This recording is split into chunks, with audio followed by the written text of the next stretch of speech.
Hello, folks, and welcome back to what I believe is the ninth in our series of Dharma Outreach, Dharma Talks. Marshall's back with me this week, and we're fortunate enough to have a in-person guest this week. So welcome, Dan. Thank you very much.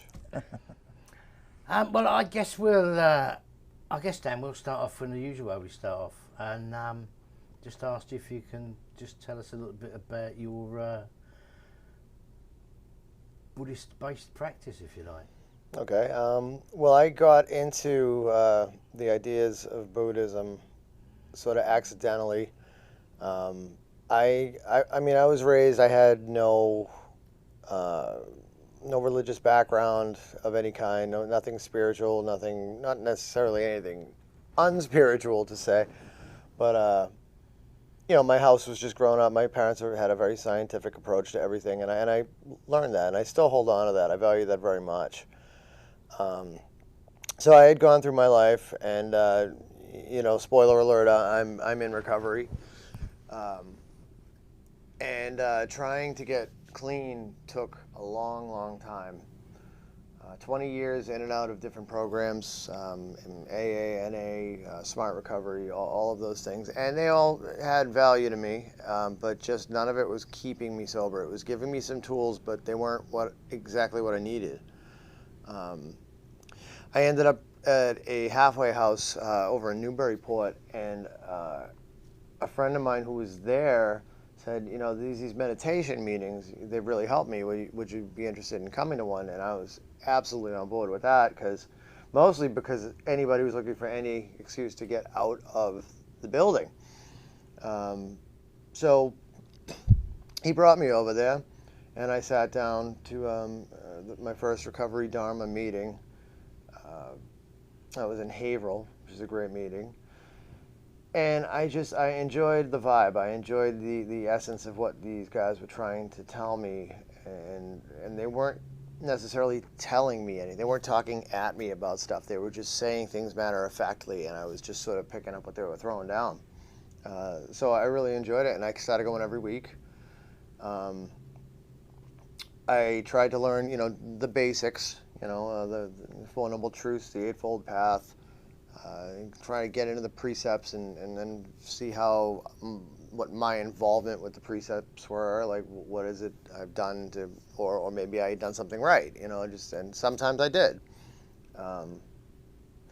So I got out of that halfway house that I was in, and I had the Dharma Recovery book, and it was a fantastic book. It was a very easy read. And after a little while, once I was in my next step, which is basically a sober living, which is just a rooming house for people in recovery, as we all know. And I continued to go to the Haverhill meeting, and the Lowell meeting opened up, so I started going to both of those. And I started reaching out and seeing there was different ones in different areas, Derry, and people talk about opening them in Portsmouth. And it's like, so I saw it growing, and there was a lot more of it than I thought there was. So, from there, I had a difficult time scheduling everything with my life, because being in the living conditions that I'm in, you have some level of accountability for your actions, your whereabouts, all those types of things. It is still sober living. There's still things required of me, time-wise, meeting-wise, etc. So, I was speaking to someone who was, been, a huge piece of my, huge component of my process, which is my house manager, and he offered me a space. So all he did was just offer me a space. So I kind of took that and used that as a catalyst to do something with that space. So I started my own meetings, meditation meetings for Dharma Recovery. And I've been doing that for, let's say, 8 or 9 months now. And it's been pretty successful. It's doing well. So that to me is kind of, I'm not making any money at it, but it just pushes back to like wise livelihood for me, and makes me feel like, although I'm not doing it for cash, I'm still doing something with my time. I'm basically donating my time for service work by doing these meetings, and that has helped me tremendously. And in this process, I've gotten to meet people like you two, who every once in a while I steal a little snippet of something you say, and I'm learning more and more. Now, I have no claim to be any type of formal Buddhist.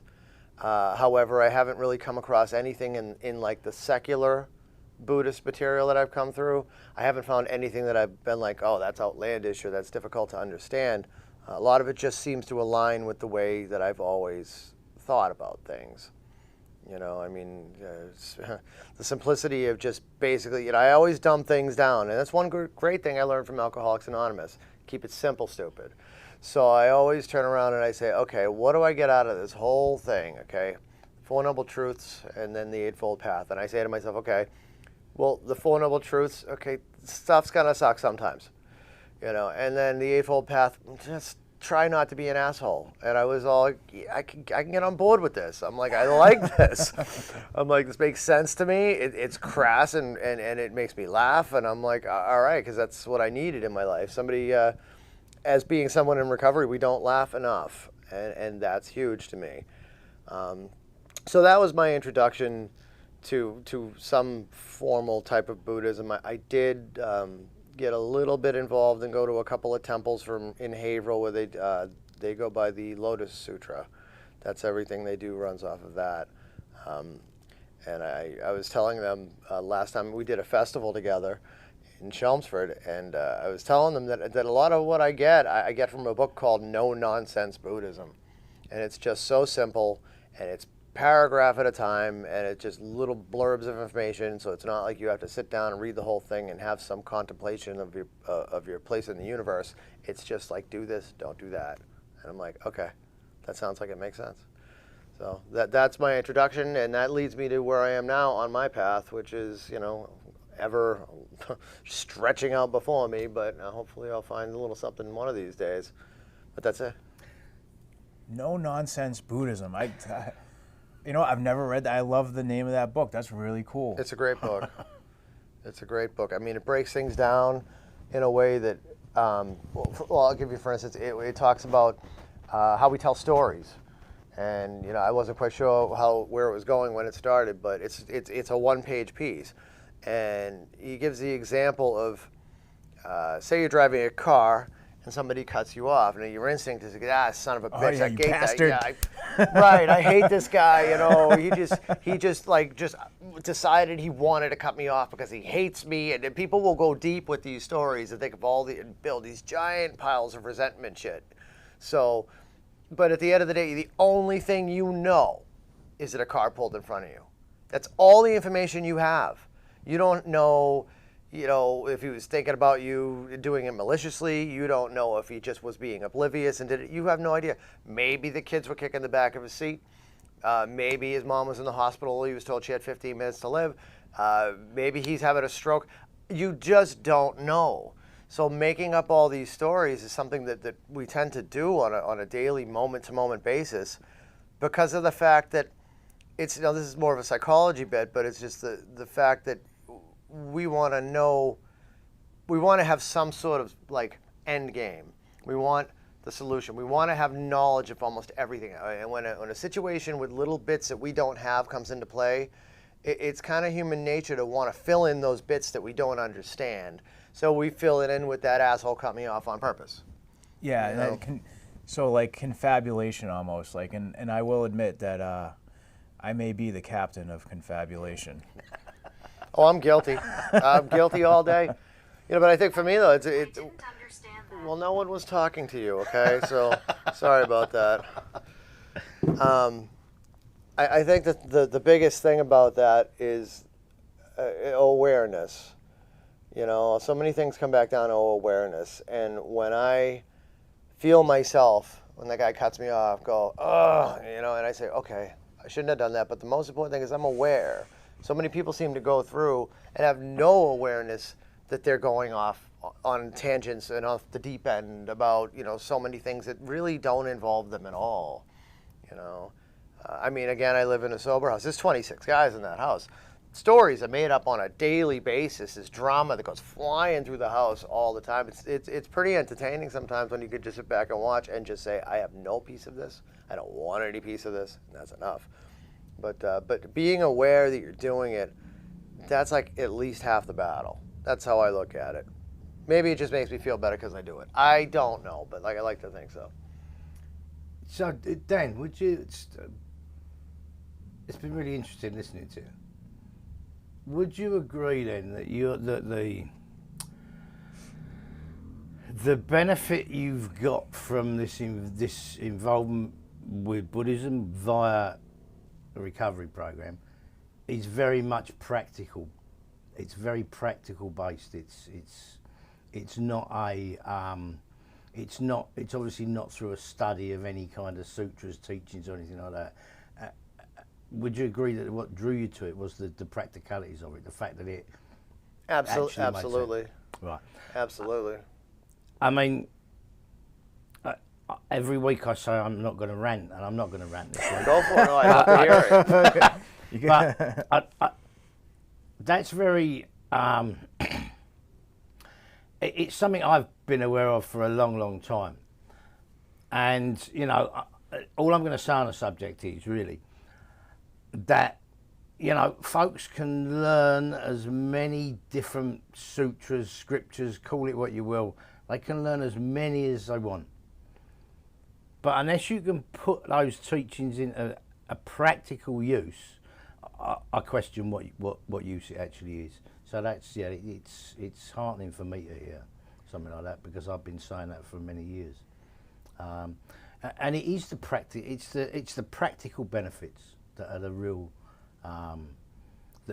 benefit of the teachings. The teachings are not supposed to be sat in a temple, monastery, or whatever and revered. They're supposed to, but you're supposed to go out into the world and put this shit into practice. Because if you don't, you're kind of wasting your time. In my opinion, I'll throw that in there because there's people that don't agree with me. No, I agree. I agree. I'll throw a couple of examples that hit me on a pretty constant basis. Just the simple act of mindfulness. So just being awareness, like I talked about a minute ago. So shutting off the lights in the room when you're not in it, throwing it in the recycling bin instead of the trash bin. These are simple little things. Just you be mindful about your action, always trying to do the next right thing all the time. If you always think that, you're going to end up doing it most of the time, you know. But on a more personal note, I had that hip surgery. I had my hip replaced back in June, and now that I'm off the crutches, I've been off the crutches for a couple of months now. It only took a month to get to that point. But I have to constantly be mindful of every step. Every single time I take a step, if I'm like turning a corner, I have to be mindful of how I turn that corner. So I don't think I necessarily started doing that saying, okay, let me focus, let me like read up on how to be mindful so I can pay attention to when I'm walking. I just literally simply just, okay, the practical use. So as to not re-injure myself, take a little bit of thought into, okay, I know if my hip goes that way, it's gonna hurt for 3 hours afterwards. So I don't do that, okay? Just don't. Go in a straight line. And when you turn, go slow, turn your leg this way and then the other one. So for what it is it's almost like it's almost like a little bit of a gift that the universe is throwing at me. It's like, well, okay, the universe is saying, hey, broke your hip, sorry about that, but it's going to make you pay more attention, so here, have that, all right? You happy now? And no, I'm not. But it's a nice little tool that I'm using. So that's a practical way that I actually apply just mindfulness, just as one of them, And I was just thinking about what you were saying, and your application of mindfulness in getting this surgery, and then being mindful of every step, so not to re-injure your hip. That's like Buddhist practice in a nutshell, in mindfulness practice. Whereas we're being mindful as we go through our lives so that we don't create situations that are going to flow back on us, and cause us more suffering and harm and cause harm to others, and that's where the mindfulness plays into everyday activity. There's books and books and books about that, but simply put, is that's the practice in itself, and as as being people that struggle with addictions and things, the avoidance of the substances it's a mindful action, of avoiding those types of behaviors, in our own lives, like the subconscious behaviors, things that come and they just creep in unbeknownst to ourselves. So yeah, I really resonate with that. It is a, like he was saying, a practical use, and if it's also a very if it's really underneath, it's a Buddhist kind of principle as well, like that act, then that's perfect. I mean, it literally, the good thing about it is as I'm paying attention to my steps, as other things arise, come from the left, from the right, you don't know where the hell they're coming from, you are in that mindset, so you can mindfully approach those things, like how to deal with it. Like as I'm walking out, when I hear guys starting to tell the stories about people, I'm able to just, I'm mindful of where I'm walking. Maybe I should just keep walking. Mindfully walking away from the chaos. Yeah, and it, it really applies to that, and when I'm driving, like I said, I know I gave you the example the guy gave in that book, but for me, I literally apply that when that guy cuts me off. I can say, I read about what just happened, and what did this guy do? And this guy told me to do this, and just an awareness thing, I mean, it really is as simple as don't throw cigarette butts on the ground, don't throw a Coke can out on the street. I mean, I don't know, but those are small things. But I'm a huge proponent of the little things matter. They matter so much, because they all add up to something huge. And you can have a huge pile of cigarette butts, or you can have a huge pile of like some sort of serenity, whatever even that means. I'm not even sure at this point, but it's supposed to feel good. So I guess if I feel good, that must be it. So yeah, no, there's a practicality behind being mindful, and I think that's all backed up by the whole intention thing too. It's if you have to have an intention to be mindful, at least early on. For me, I feel like so many people just try mindfulness practice. I have some people in my group who are great, and they're doing an amazing job, and they work through mindfulness meditations, and they enjoy them. But it's not always their intention to use it elsewhere. So it's like you have to have the intention to be mindful in the beginning. I'm sure at some point it becomes second nature. I'm not there, but and I don't know that a lot of people are not there just yet. So it's difficult. So I mean, if you take that step back and do the intention part of it, of course, I feel like all of the Eightfold Path, they're all just facets of this. Obviously, that's why the Dharma wheel with the 8 spokes on it makes perfect sense. They're all part of the same wheel. They all have to be used in conjunction with others. These are the things that I'm learning. And again, though, to bring up the practicality, I'm learning these things mostly in practical ways. I'm learning it as they affect me, and I'm like, oh, okay, well, if I had done this and this, that wouldn't have happened. So if I used that spoke and that spoke of the wheel, I would be fine, And that usually leads me to other ones, which always I'd be right back at the end, right back to wise concentration, and where I can just meditate on all the things that I did and all the things I feel that I should have done. Not in a regret way, not in a shameful way that I didn't do things, but just like, okay, how could that have been done differently? And now I have to learn from this. If I didn't learn from my stupid mistakes, I'm doing it wrong. I speak for myself when I say that, but I learn every day, and I love learning every day, and it's an amazing thing. So I just I just do these meetings, and I try and get it out there to people, and some people receive it very well. And again, that's just part of my involvement with the Eightfold Path, is just trying to give back and trying to be of service to others. So I'm trying. You literally just mentioned service there, Dan. Now, I know you do a lot for other people, and you obviously see that service element coming into the right livelihood element, yeah? Mm-hmm. Yeah. It's interesting because it was one of the biggest reasons I left Thailand after 11 years was a service issue. It was an issue of not being able to give enough back. But I think the other thing about your story, Dan, that I find so fantastic, is that you're someone, and there are plenty of others, but you're someone that's come to recognise the benefits of Buddhist teachings not from a typical avenue, if you like. So you've come to them via a Buddhist-based recovery program, and I think it's really kind of heartening for me to see how many people are actually doing that now. And I'm not trying to. I have no interest in whether anyone calls himself a Buddhist or a banana. I don't care. It really doesn't make any difference to me. It's all about the practicalities for me. But I do find that quite heartening because although the Dharma played a big part in my continued sobriety and my recovery, I've never, apart from facilitating meetings in Thailand and to a certain extent here, I wasn't involved. They weren't about. Those Buddhist-based programs weren't about when I was. So I find that really interesting.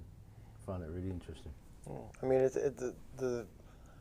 that's why it's working for me though, because it's like it just makes sense, and it's coming from. I mean, if we got to do the label thing, I know Buddhist banana, whatever it might be, the label for many years people told me I'm an atheist. I'm like, okay, I guess I'm an atheist. That's all right, fine. And then it was like, well, you might be an agnostic. I'm like, what? Why? What? I'm like, okay. And then they're like, well, now you have to call yourself an agnostic atheist because you're a not knowing non-believer. I'm like, whoa.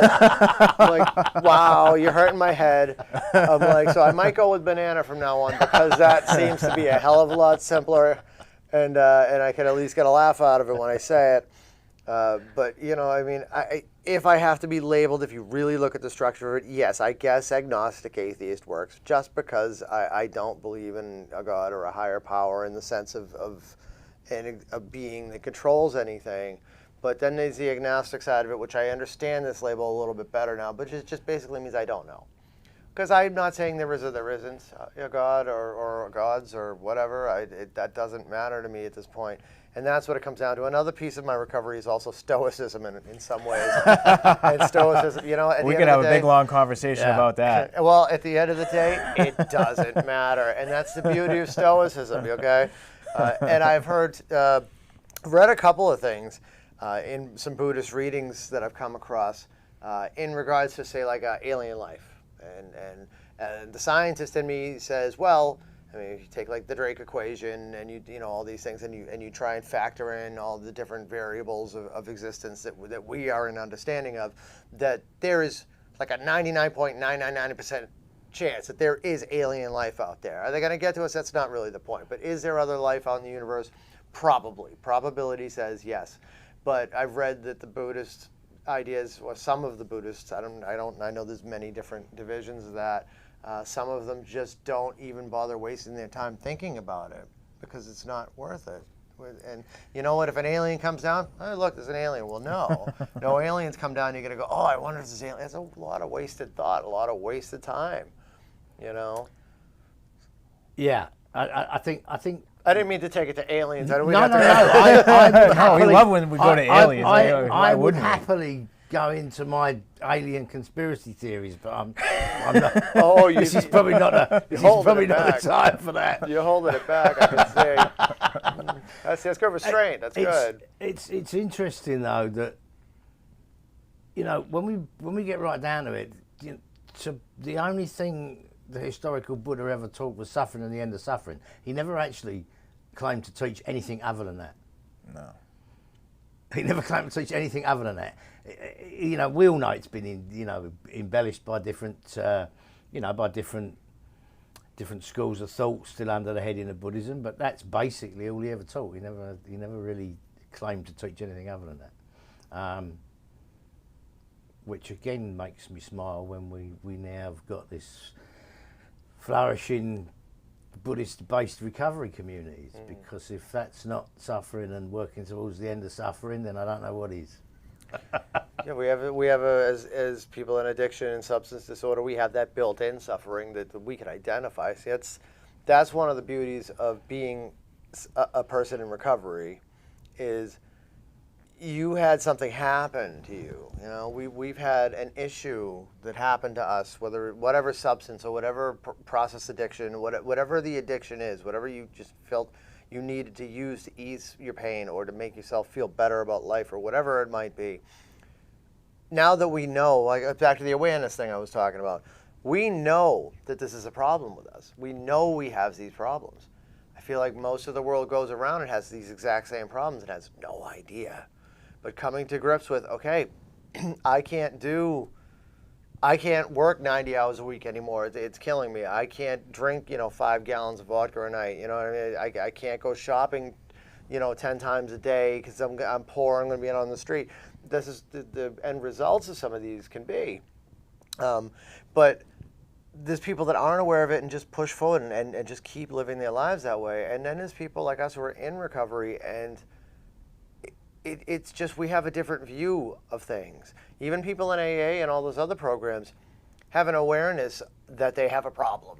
At very least, you could just say that they know they have a problem, as opposed to so many who don't know they have a problem. So you just keyed in on something, and I've never really looked at it that way, but you're right. People that struggle with addiction issues and are working, on their recovery, they understand the craving aspect, and they understand the craving as suffering aspect as well. And that's really insightful. Whether they know that's what they're seeing or not, that's what they're doing. They're identifying they have a problem, so they go to a meeting for whatever type of meeting it is, and in the end they try and stop the suffering, make the hurting stop. And that's the goal. That's the goal of all of this. Recovery is a very strange and fickle field for us to all kind of be in. But that's what it is at the end of the day. And I mean, that's why I got involved with, I do service work at every meeting, AA meetings, NA meetings, Dharma meetings, whatever it might be. With Dharma, I kind of keep those meetings alive. There's help that I get from some great people in the group, but there's that. I always focus on that. And then those AA meetings I do a lot of work with, and just my awareness is like trying to make me do all these things. I'm like, okay, I have to do these things. And then like going to school for like my late act 2, because I want to work with people that have these. I was trying to figure out what I wanted to do. I was told I could go to school for anything, and I was like, okay, fine. I'm 44 years old. I'm like, what the hell do I want to do? And I'm like, can I be like a rock star or something? And I don't think that was on the table. So I said no. So I ended up trying. I'm going for late act 2. I'm going to get my recovery coach cert too, though, because I think it's a good place to start. And recovery coaches can be very useful in a world where a lot of people think, they have the AA mentality, or they think they need the AA mentality. Nothing against AA. I go 6 days a week to AA, so I'm nothing against that. But the whole sponsor idea, I feel like recovery coaches are a really viable alternative to having to get a sponsor. Your neighborhood recovery coach right here, See what I'm saying? See what I'm saying? What would we do without you? And seriously. So that's a huge deal. So I think that's a good field to get into, and I think that. But as a result, too, me being in recovery shines a light in my head on the issue. I give a great example sometimes, and this is gonna. I hope there's no people that love this man, but Michael J. Fox has Parkinson's disease and donates money to Parkinson's disease and does all these things. But really, and this isn't a bad thing about him, but did he really have much concern for Parkinson's disease when he didn't have Parkinson's disease? I mean, it wasn't like it wasn't a blip on his radar, So nothing against him in particular. It just kind of goes to that human thing. It's like when something affects you, you have more insight into what the hell it is, and it makes it easy to be able to share that insight. So I mean, some guys like, oh, I did this much this, I did this much that, I got arrested, I did this, and I'm like, yeah, you're reading off of my script? I'm like, okay, yeah, I know what you're talking about. I'm like, I get it. And that's the other key word that AA uses a lot is identify. It's like not compare, identify. So I was like, all right, did you identify with that? I certainly did. And that's a big part of it too. So I kind of take as you're probably gathering, I sort of bastardize all the programs that I go to, and I sort of mesh them together. And what I end up with is a Dharma group, which is a little different than all the other ones I've been to. We randomly do speaker meetings. These guys both spoke for me a couple of months back. That was really good. We do typically it's meditation, reading, and discussion. We just forego the reading and just had meditation, speaker, and then discussion. But I do other things with it too. I like to keep it interesting. The people that are going are hungry for more, and I don't always have more to give them at that moment.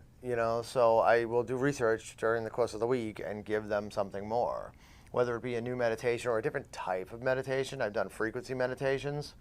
I've actually played bass on some of these with effects along with like chants and with rain sounds and stuff. I've really engineered entire meditations, and it goes over real well. I make it like whale sounds and stuff. They go crazy. Yeah, you over get the this waterfall stuff. with the whales Oh, and yeah. a couple seals maybe kind of like waking them up in the midst of it. I love it. It's pretty cool, and people like. Well, but you know what? I tie that into. I make it make sense because what I did a reading before that meditation because I wanted it to make sense to them what they were doing, because we used the color blue, and I read about Isaac Newton has. Concepts about these light frequencies and obviously we know waves work in frequencies too, how they can kind of correlate to each other, like some of the light frequencies and the audio frequencies, the key of G was blue, for instance, in his scheme. He did it by the colors of the rainbow, and G was blue. So we did it in G, and I put all blue lights around the room, and we kind of went that way, and I played everything in G, and it went really well. And then we went on to read after about the Buddhist thoughts about existence and vibration. So I try to wrap things up and not just okay, here's a random meditation I found, and here's a random reading I found. Go. I try and just make it a little more interesting because I want to keep people interested, and it's fun for me. So hey, it's a win-win. Yeah, for sure. Yeah, and definitely. especially, like you say, keeping people interested, that's the thing. Mm-hmm. So I do have one more thing to say. I just want to talk about your compassionate heart and service. I put out a post on Facebook one day. A friend of mine needed a car so that they could take their permit test, a person who had been incarcerated for quite some time. And out of everybody, of my 3,000 friends, you were the only person that responded, showed up with your car, let him use your car so he got his permit that day, man. And that stands out. You definitely stand out as a person that has not only a compassionate heart, but a heart of wisdom. And it's always good to spend time with you and see all the great stuff you're doing. I appreciate that. Thank you. That was when he needed that. It was just I could just totally see myself in that situation. And when nobody's around to help you, it's just okay, somebody's got to jump up and do this. And I was really kind of surprised nobody else said anything. I really would have thought it. Surprised, not surprised, but okay. Well, it is what it is. Sometimes people just want to be on their own, doing their own thing, but he needed something, and this is the way I look at it. If there's something I can do for somebody, and it doesn't harm me or anyone else, I'm down. I'm right there is a very practical application of the Buddhist teachings. That's what it comes down to every time. It's my secular Buddhist take on everything. Got to be practical, you know. So for sure. Well, Dan, I'm sorry, I don't want to stop you. I'd like to carry on, but we're already over time. But before we wrap up, Dan, is there any group, any of your groups, any other groups that you want to shout out before we wrap up? Well, sure. The Dharma Recovery Program, so it's recoverydharma.org is the website. And if you're on Facebook, if you do Recovery Dharma Amesbury, you'll find my group. We meet Saturdays and Sundays at 6 p.m. In Amesbury, 53 Friend Street, rear entrance across from Vermet's Supermarket.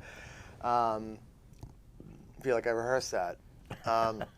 Excuse me. And the other one around the corner, by that I mean 15 minutes, is the Haverhill Recovery Dharma. So also on Facebook, I believe if you type in Recovery Dharma Haverhill, you'll get Haverhill's group. That is a fantastic group. That's actually it's in a temple. It's in an office building in the bottom. But when you walk through that door into the office, you feel like you're in a temple. So it's pretty amazing. There will be one opening up in Portsmouth very soon. I don't have a lot of details on that. I know we've got Derry, we've got Greenfield if you're way out west, Cambridge. So we are around, and I'm starting as many meetings as I can. Marshall and I are actually looking to try and bring some of these groups together to kind of make it a little more like a cohesive project instead of just all of us sort of scattered. I'm trying to do that as well by like doing. We just did, like I said, we did that festival together with Haverhill, and you know, it was a great way for Haverhill and I to spend a day in a field and just talk about whatever we wanted to talk about. And I got some great ideas. Hopefully, they got some ideas out of me that were valuable.